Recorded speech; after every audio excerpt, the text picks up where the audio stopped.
Welcome to this session of the DoD Cloud Exchange. My guest today is Leonel Garciga, the Army's Chief Information Officer. Leo, so great to have you back on. Thanks for taking the time. Jason, really excited about being here. Lots of great stuff happening in the Army right now, and excited to talk to you about some of the new stuff that we're kicking off, especially around software development and what our next steps on cloud are. All right, well, we're going to jump right into that. Now, if I counted correctly, it's been almost 9 months since you were named CIO, and a lot of times they talk about these positions as a marathon. You got to have a lot of patience. You got to have a lot of stick-to-itiveness. You've been on a sprint. We talked back in about September, October timeframe, and you talked about initializing and simplifying the cloud, moved to DevSecOps, through a bunch of new policies. You signed a new software container policy back in September. You talked about a reciprocity policy. You talked about getting off the CAMO contract, the Cloud Account Management Optimization, CAMO. And then just recently, in the last month or so, you signed a new policy to promote agile software development. And that's where we're going to start. So jump right in, talk a little bit about what that policy. I know there's 5 initiatives. Take it away, Leo. Yeah, we've definitely been on a sprint over the last couple of months in the Army. And some of this has been kind of this really strong effort and push by the Secretary to really start breaking through the bureaucracy of the department, right? So how do we make sure that we streamline as much as possible, which really led to the evolution between the CIO team and ASALT to start getting at how do we take a holistic view of software acquisition reform across the Army, right? And how do we put some things in place? So a couple of things to think about that kind of this software directive signed out by the Secretary last week really gets at. So number one, right? Flexible acquisition and contracting. So how do we look at how we contract for software and put it in line with some of the stuff that's been done from an A&S perspective on software acquisition reform to streamline our ability to rapidly get contracts on board and include agile methodologies within those contracts so we can execute. So really big push there. That includes really centralizing some of that work on at a acquisition digital center of excellence. That'll be focused around really these core agile contracts that we want to get out the door to support software development efforts. Next big piece is really changing our approach to requirements, taking the holistic view we've had before, right, across the .ml PFP to write these large dissertation type requirements and scale them down to capability need statements and using kind of what we've gotten from SWAP on the acquisition side to focus around ICDs. So it really does is take that requirements process and bring it down to core functionality versus those eaches, allowing teams to have a little bit more left and right limits as they move forward.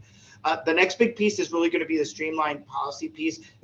And like you said before, this is where we've done some work on things like reciprocity, container policy, new SaaS policy we just put out recently to kind of help the department move a little bit faster and have much tighter guidance that really is focused around execution versus kind of the more historic oversight and reporting type guidance that's out there. So lots of work happening in that space. There's everything from reciprocity there moving forward and kind of expanding that in the software space to a lot more nuanced on how we look at the reporting of software development that is happening in the department.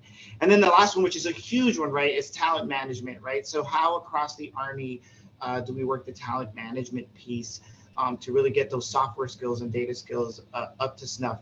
I think if you take a step back and look at kind of all the lines of effort in this policy, what you're really seeing is a holistic approach for the entire life cycle of software development. Because we've been doing a good job in the Army, like in phase 1 of our digital transformation in pockets, right? So how do you get that and now scale that across the whole Army? So you're not just talking software dev on the acquisition side, you're talking the non-acquisition side, you're talking the test and evaluation side, really a holistic way to get the Army moving in the same direction and really go to phase 2 of our digital transformation, which really is how do we operationalize some of the foundation that we've started laying in the department. One of the big things you talk about when it comes to this new policy is this idea of flexible contracting. And I think that's really been the big hiccup for a lot of agencies, whether it's DoD in the Army or civilian agencies, is how to get the contracting side right.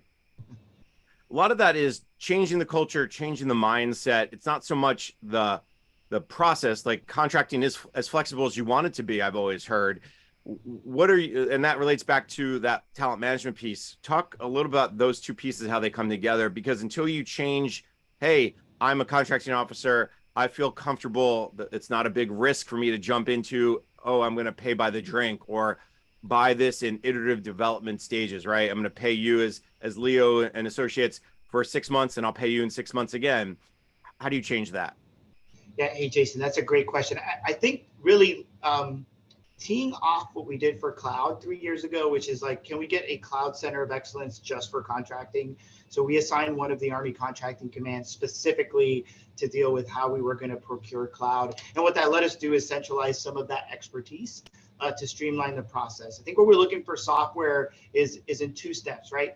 I think step number one is how do we build this digital center of excellence for contracting that's focused around making sure that we have the skill set at an Army contracting command that's necessary for us to really accelerate those efforts, i.e. subject matter experts who understand software development, who can help customers really flesh out how they want to get that contract put in place in the most agile way that really does include all those requirements for whether it be agile development, whether, rethinking the sprint cycles inside contracts, right? Those are all things that you need that expertise. So that's step one.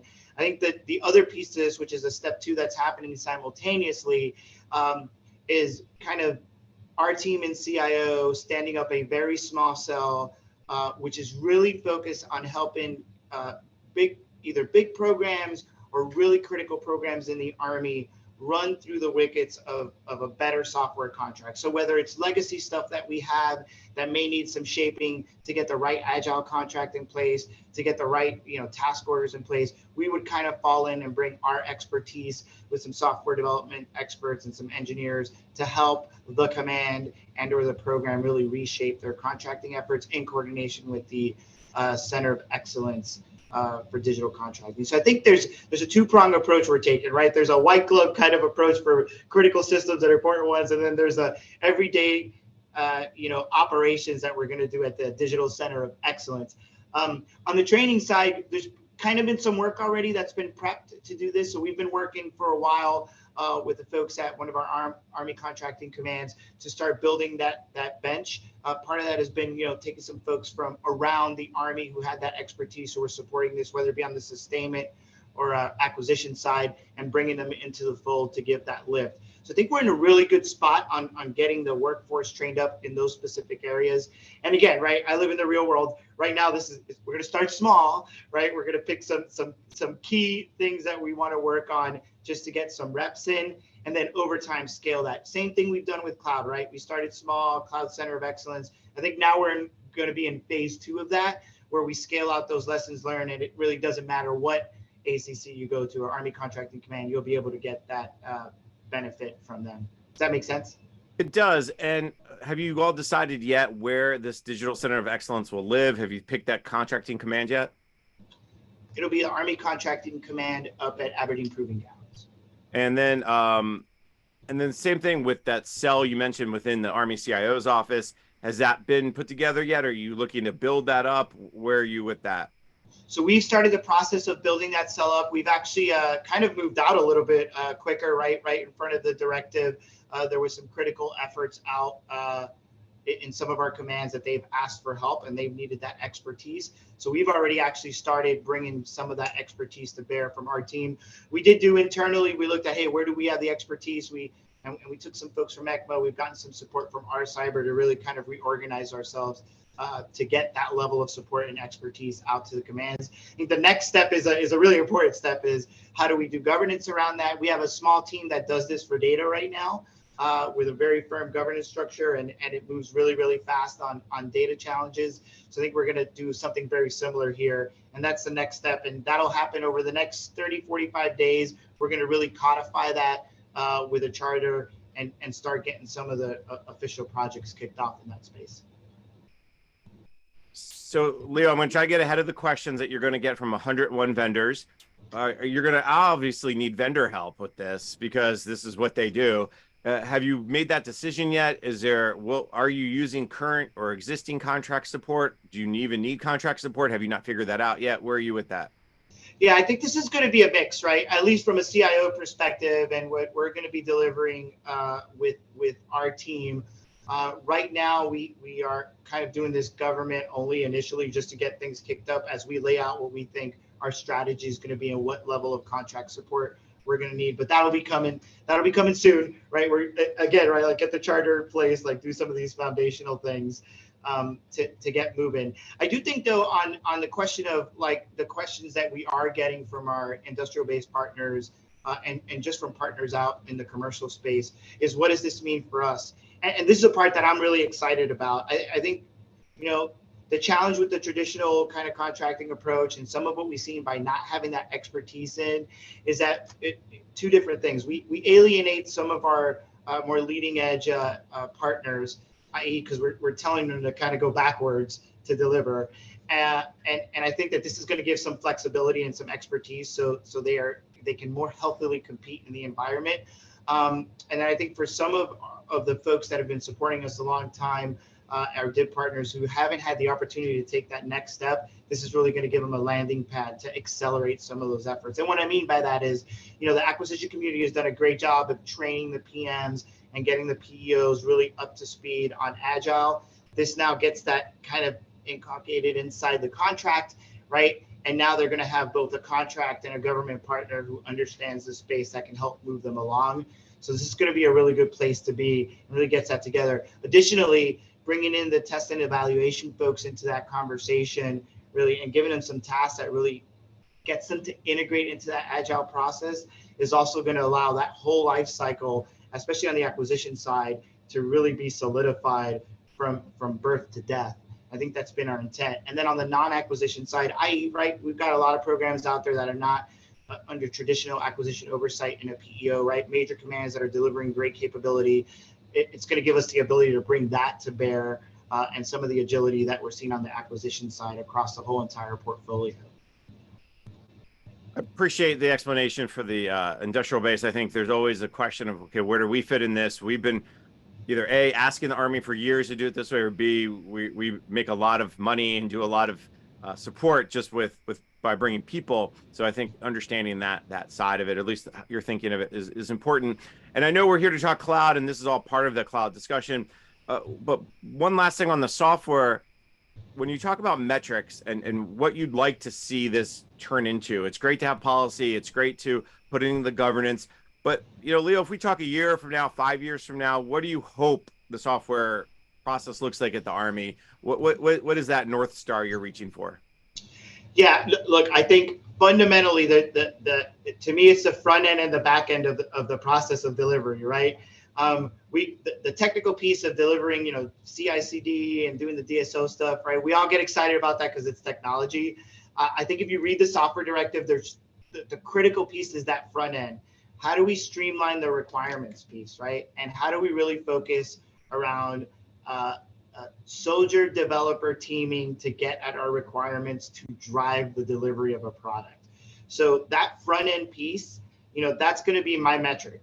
The traditional metric is, hey, it goes through this long, arduous process. Some requirement that's like 3,000 pages comes out, and a poor vendor has to skim through that and figure out how it's going to get delivered. I think we're really talking about getting a much broader requirement on what the end state looks like and using that soldier developer teaming piece, right, to constantly continue to iterate on the front end of the requirement piece so we can keep agility on the delivery. And then on the back end piece, and I call this the back end or path to production or how we're getting to production, is really the streamlining of that policy TTP piece that allows vendors to come in. So it's not build software fast and then wait 18 months to deliver. It's build software fast, test in line, right? And make sure that as that's getting delivered, you've met all the requirements for, you know, what we would say traditional ATO, but that the security requirements are met. So those are really my two metrics, because I think the middle part, that delivery part in CI/CD, like that's as fast or as slow as we want to make that, right? That's as fast as we can deliver. But if you get that front end piece on requirements and get the agility there, that's really going to drive that output. And then the only real blocker is that back end piece to go to production. So those are the two metrics that I would be focused on moving forward, is have you increased the speed of requirements to functional software delivery to production, right? And kind of abstracted out the technology and really focused on from birth to death of a requirement is it getting onto the network.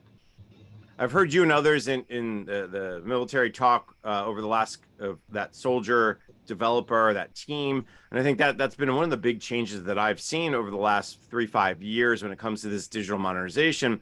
And I think part of the reason why we've seen that change is because of, as you said, you're entering phase 2 of digital transformation. So we talked about software development. Let's broaden this discussion out a little bit. Let's jump into the cloud area. What are some of those other priorities that kind of fit underneath this IT modernization umbrella?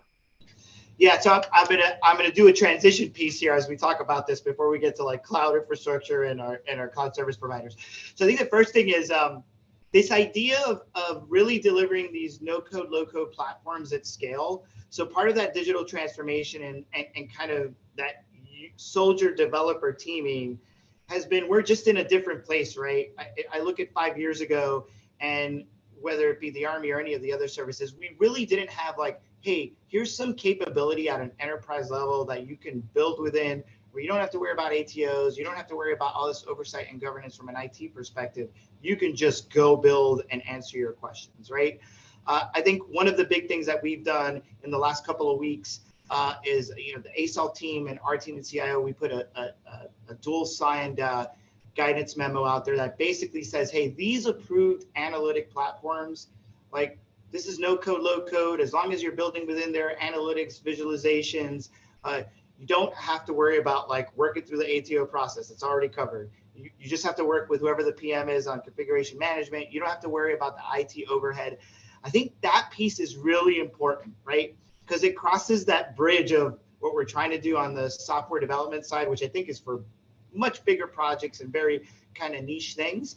But how do we democratize that out to the rest of the force, right? We're building the talent and they need to have a place to go and kind of exploit that talent and deliver.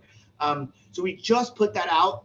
We put a couple of platforms in there, some that folks are familiar with, right? On the joint side, we said, hey, if you're building within Advana, go to town, right? Like make it happen. Definitely in our case, Army Intel Data Platform, Gabriel Nimbus, right? Our defensive cyber operating platform, and ARC, which is our environment right now that we use for resource. But putting that out there to the force really is going to give them that flexibility to go there. And all of those are almost exclusively sitting right now in the cloud environment. And what lets us do that has been this approach of, hey, inherit from the infrastructure, right? Deliver these enterprise level platforms that are accredited, and let soldiers, civilians, and our industrial based partners go in and do what they need to do to deliver capability that we need. That really is the operational piece of this next stage, right? Where we've kind of built this foundation up where we can now kind of move to that next step. So I think that's a good start for where we are right now. And this is a big deal. If folks don't understand, you're not saying, hey, Command X, let us know what you're doing. Let's make sure it's approved. You're saying, no, it's approved. Go do it. And as you said, just work with the project management or project manager around configuration management. And I think that's just that idea, and maybe define that a little bit. Oh, do I need IL4 or IL3? Which side of the platform do I need, and make sure it's there? Maybe just give me a sense of what, when you say work with them on configuration management, what do you mean? Oh, yeah. No, that's a great question, because we get that a lot, right? Sometimes it's, as you see requirements on some of these platforms, and we just had one the other day where actually someone came in with a great requirement on one of these platforms, but had a lot of privacy data. So it had to have us relook, right? So that becomes a conversation then with the program managers. Hey, can we actually bring this privacy data in? Are we set up to support that? That's kind of like a yes or no sometimes. And in this case, we weren't set up to support that. It meant that they had to do some infrastructure tweaks on their back end and some permissioning tweaks, but we were still able to get that requirement integrated into that platform. And there's going to be instances where that may not be the case, right? And that's kind of those 20% kind of niche things that are out there. But I think that the real thing is making sure that as you talk to these program managers, that they have the ability to track what's happening within their platform, one, so they can keep it healthy, right? And two, so they know where they're taking some risk on the platform. So this really it's the more not exciting part of IT, right? It's the kind of day-to-day wrench turning that needs to happen. But I think we've got that really solidified right now. And at least the 2 or 3 platforms that we've seen people do this actively.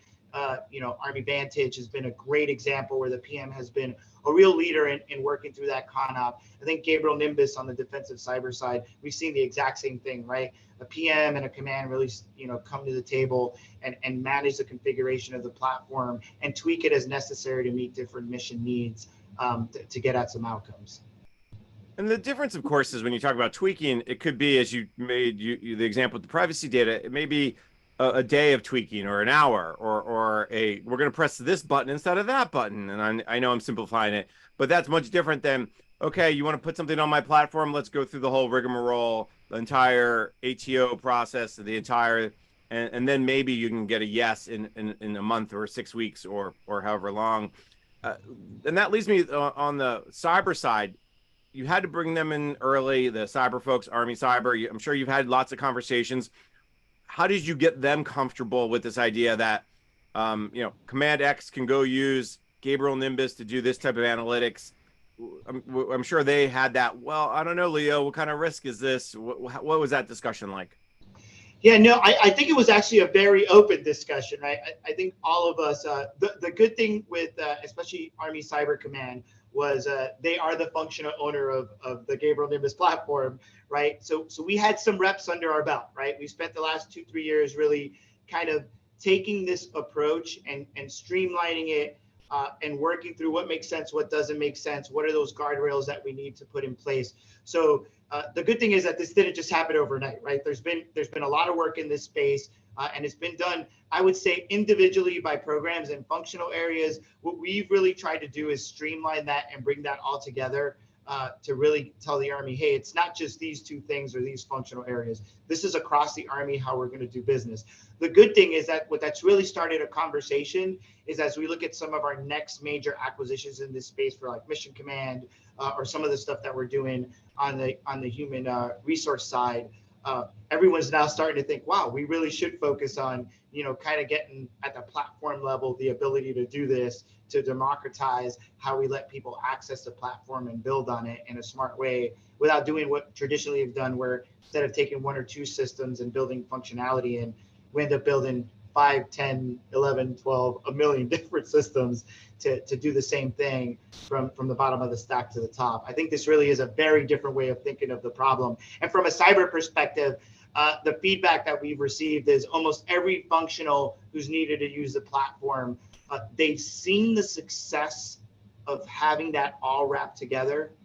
And when they've asked to do something different, how much time it takes them to do it when they have to do it on their own. So it's really been, a lot of this has been, hey, we can really do this. Let's show you. And the cyber folks are excited, right? Less threat vectors, easier to monitor, right? Your blast radius is a lot smaller. So the good thing has been that we've actually kind of reduced that blast radius if there is an incident and made it a lot easier for cyber folks to do their job. Again, I think another area where a lot of agencies can learn from this, because it's a very similar problem, not just getting the cyber folks to be comfortable, but understanding the risks and how to manage those risks.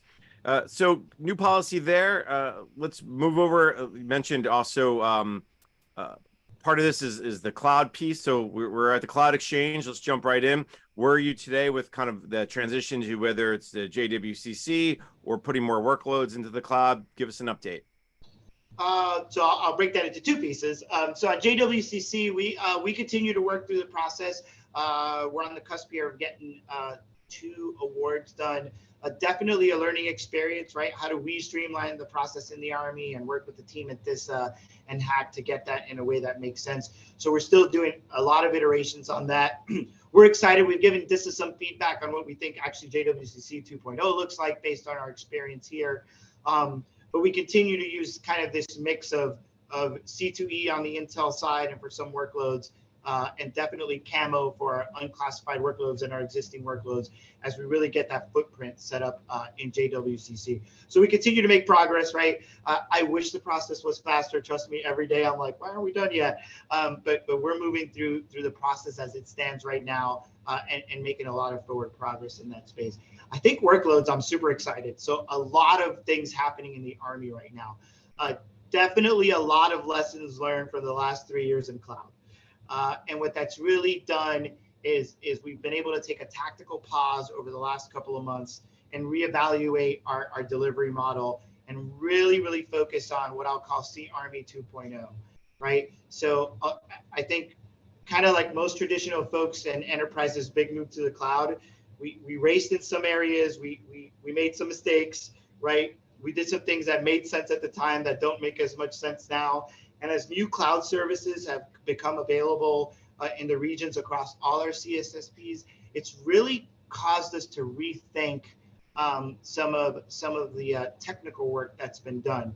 So we are really focused right now on a two-step approach across both AWS and Azure on making sure, first starting with AWS, that we streamline our delivery model for core enterprise services, really focused around reducing the amount of tickets we have to work, right? Making sure that whether you're a vendor or a command, there's standardized templates that you can land on so you can be a little bit more predictable on what kind of capabilities you want to deliver and how you want to deliver, and really focusing on some foundational things that will allow, one, the acquisition community and our partners to understand what the environment looks like in a more streamlined way, but two, to just make that process to get on board a lot faster. We've also kind of pushed out a new contract for some of our efforts that have kind of been in that one to end list of capabilities that really need to move to cloud. So we're helping with a little bit of white glove service on some of those where resourcing allows to help some of those programs move over. But I do think what we're seeing is a very rapid growth. I think our demand right now coming into the cloud is challenged by our ability to do the transactional work to make that happen. And that's a real thing. So I think really that this Sea Army 2.0, as I call it, is really about recasting that foundation to add some agility to it based on all the lessons learned that we have right now, and making it a little bit more user-friendly for our partners to come in. So lots of work happening in that space. Right now, it's like we're working the CRM AWS side. Looks like sometime in April, we'll have like that 2.0 new landing zone done, and we'll start the transition of some of the existing customers into a new landing zone, which I'm excited about because it's going to ease a lot of their pain and some of their challenges with just getting day-to-day operations done. And then after that, we'll move on to Azure. Still looking at where we have opportunity with some of our other cloud service providers. Lots of great work we've done with Google on Google Workspaces and making that available to the force. That's been a continued great project with lots of help from Dista on just making sure that we have a good alternative out there for some of those services, and that we can meet kind of some of the broader Army requirements in that space. And then we continue to push on some opportunities on the Oracle side as we move forward that we're thinking through to support kind of some of our big programs, right? It's a huge PeopleSoft deployment, one of the biggest ones in the world. How do we make sure that it's kind of streamlined with the cloud provider that actually is delivering PeopleSoft? So I think we continue to see growth. I would say it was exponential. We've kind of bent the curve a little bit right now and said, hey, let's not run where it doesn't make sense. And that really has driven this. And again, right, this goes like, what's phase 2 of digital transformation? And I call it this maturity phase, where kind of now we're looking and saying, hey, maybe we should spend a little bit more time on the big R's, right? Maybe it doesn't make sense to refactor this. Or, right, on the business system side, we've got big bets on enterprise business system convergence. So does it make sense to move some of those legacy programs to the cloud? And are we just taking resources away from doing kind of what we need to do on the business system convergence side? So I think we're at that balance stage now where we're kind of maturing our process and relooking at how we do this delicate balance between moving to cloud and maintaining legacy moving forward. I hope that answers your question, because that was a big answer. There's a lot there to dig out from, of course, and I'm going back to when you talk about the strategic pause you took, or the decision to maybe slow down based on some of those lessons learned. A lot of agencies, I think, are finding that they went from cloud first to cloud smart, and now this cloud smart is entering kind of, okay, what's how to be smarter when using the cloud. If there was one thing or two things you said, hey, the Army thought was a good idea 2, 3, 4 years ago, and maybe it wasn't, would you be able to point that out? And again, it's not to throw the past folks under the bus or to point out something they did wrong. Perspectives change, understandings change, needs change. This is, the thing, again, with the software development is very similar. The software you needed today is not the software you'll need in a week or a month. So it's the same thing with cloud. I want to be clear that we're not trying to throw someone under the bus. Yeah, no, and I don't think, I mean, it's a natural state of modernization, right? So I like, you don't think it's throwing anyone under the bus. I think we made some at the time decisions that made sense to do, like, hey, we're just going to physically lift and shift the capability and just run infrastructure as a service. And it made sense at the time, right? For the services that were available, for what we were trying to do, for some challenges that we had as an Army in some of our server rooms. But we did that probably in the least optimized way. And as we're now 2, 3, 4 years down the road, we're like, wow, that's really sub-optimized. Like, our costs are really high here. We need to really relook at how we do this. Or, hey, because of some legacy systems, we had to do some things and connect to some things that add additional risk that in retrospect today, we would probably not do. I think we're seeing a lot of that, especially for some of the stuff that was early on. I think the bigger one, though, that really has hit me is, and I think a lot of organizations out there will empathize with us because they're going through some of the same kind of challenges right now, is in many ways because not all the services were available, and you had a lot of folks that were learning to go into the environment to deliver core services. And we had this mix of like, we're going to do this in a legacy way like we do on-prem, and we're going to do this in a new way. A lot of folks, like, we Frankensteined our way into delivering core services. And now that we're taking a step back and looking at it, we're trying to understand, like, hey, where can we start, modernizing some of this, for lack of a better term, right? So we created our own legacy tech debt in cloud. So I think some of that now is we're pulling out from that. And look, I think a lot of it was the services that were available for us in the government early on made us make some architecture decisions that if we were to make them now, we would never make, right? So I think now is the opportunity, like, hey, we kind of made these because that's all we had available, but now we've got all this other stuff available so we can actually move forward. So we're seeing a lot of that work happen. And again, right, it's like anything else. We're buying down some tech debt moving forward. And really, CRME 2.0 and this new delivery of core services really is about buying down that tech debt, making those new capabilities available in a managed way, so we don't have kind of a bifurcated environment in the cloud. The savings you talk about, or at least the tech debt, does that require you all to spend more money, to save more money? Does it put you in a tough spot in any way to say, oh, we invested this money into cloud, it's sub-optimized, but now we have to spend more money to optimize it? What's that balance, or if you will, or how do you strike that right balance of there's a finite amount of money you have to spend, and then we've seen you're still under a CR, and there's all these challenges. Yeah. Hey, Jason, no, that's a great question. It's really interesting, right? Cloud has proven to be a little bit different than what we've seen on-prem, for a couple of reasons, right? Sometimes we've made sub-optimized decisions because we didn't have a choice, right? Like, it was what was available in that service provider's environment. And now new things are available that kind of take it off the plate, right? So make it a really easy transition. So there we're not seeing, I think, what I would call a cost increase. I think when I look at where we have some challenges in that space is really the early adopters.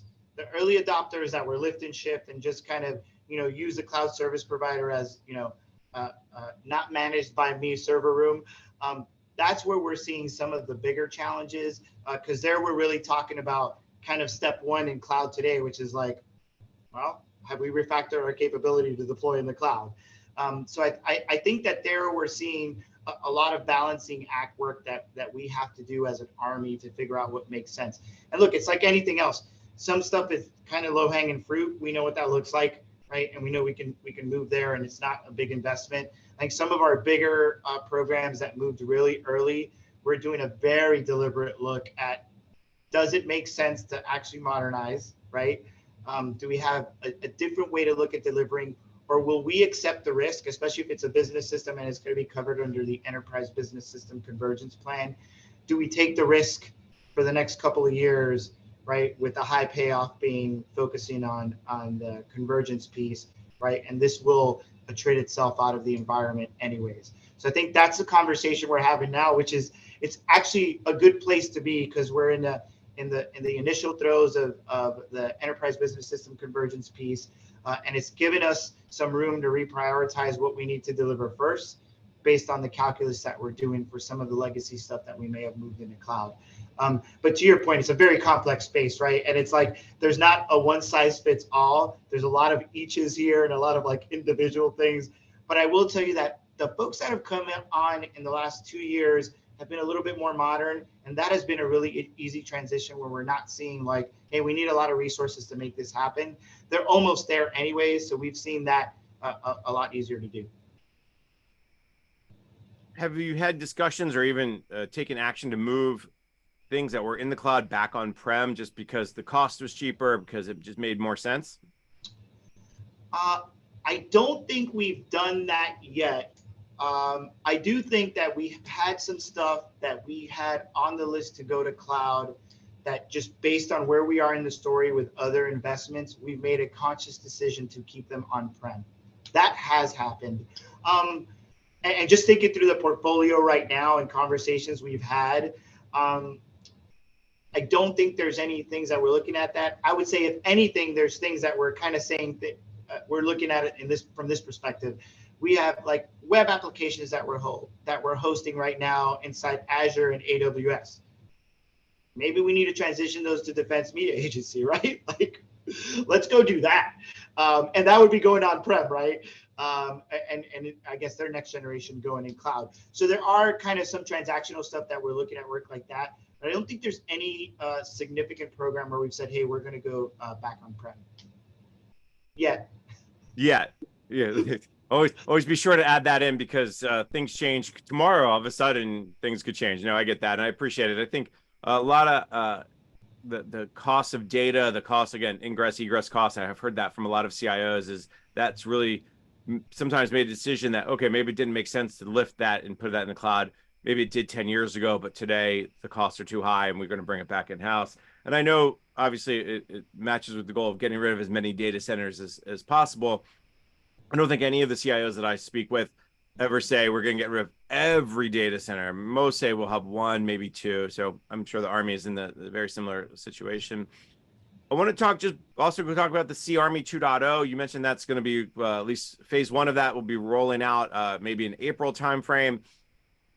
What's the difference going to be with Sea Army 2.0? What's it going to do to make things easier to take advantage of the capabilities that live under that? Oh, great question. So a couple of things. So one is streamline onboarding services. Wow, right? Like really automate as much as the onboard for customers as we can, and then take a little bit of a different approach before folks, want to come into cloud, or when folks are bidding on things if they're on the acquisition side. We really want to deliver a lot of the information up front. What does the environment look like? What do our images look like? What baseline managed services are we delivering as an Army to you, tenant? Getting that out is hugely important. So our focus is going to be making sure that we make that available to all the folks that are coming into the environment. This will make it a little bit easier for folks to come in, so it's not a lot of learning discovery.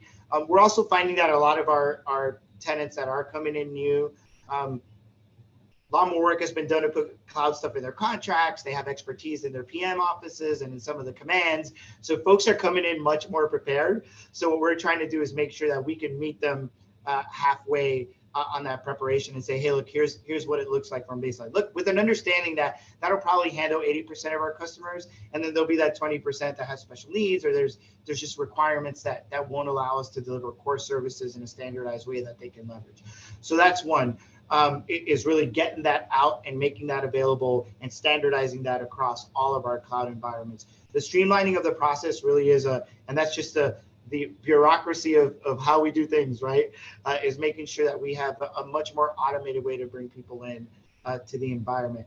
That includes actually delivering some of the automated code for like deploying things up front, right? So vendors and commands don't have to do all that work from scratch. So that's going to be a big piece there. The other piece too is a really big move to try to minimize the infrastructure as a service type deployments and really focus on platform as a service type deployments or SaaS deployments that really reduces that burden on the cybersecurity side, on the programmatic side, right? And just on the delivery time frame. So we're really focused on making sure that we try to get as many folks as possible to be at least at the platform as a service delivery model, right? So they're not inheriting all this work that ECMA is already delivering inside CRME.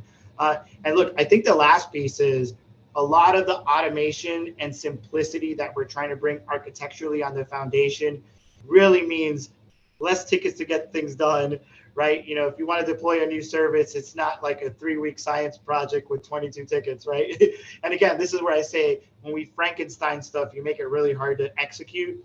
So this really will streamline that execution. So those core services that tenants are receiving are going to be way easier to execute moving forward, as opposed to right now where it's a little clunky, right? It's kind of a lot of hand jamming still. This really is about getting that in a more streamlined way and automated. Does that answer the question? I think so. I think it's also one of those things is as it gets put together and people get a chance to dip into it and see what it is, they'll get a better sense. It's one thing when you say, "Hey, we're going to make it easier," but until folks use it, I think they'll get a better sense. Okay, that is a lot easier, or that was that I see changed. You mentioned SaaS a couple of times. Let's talk a little bit about software as a service. I think that's the next phase of a lot of the digital transformation I'm seeing across the government. What does SaaS look like today for the Army, and where are you planning to expand it? How would you like to expand it? I know you mentioned the enterprise business systems is probably a starting point. Yeah, I mean, we've got I would say across our cloud landscape, we've got everything from infrastructure as a service, just full up deployments to full up SaaS deployments, right? I mean, I look at especially our EDU side of the house at the Work College, and lots of great SaaS deployments, right? What you would typically see inside the EDU space, and then even inside the Army, right? Everything from pretty great Salesforce deployments on the unclass, right? Definitely when we look at our ServiceNow implementation, definitely using kind of SaaS services. So I do think we have a really good footprint. That being said, the next stage, right, of that really is, some good change to the FARs happened.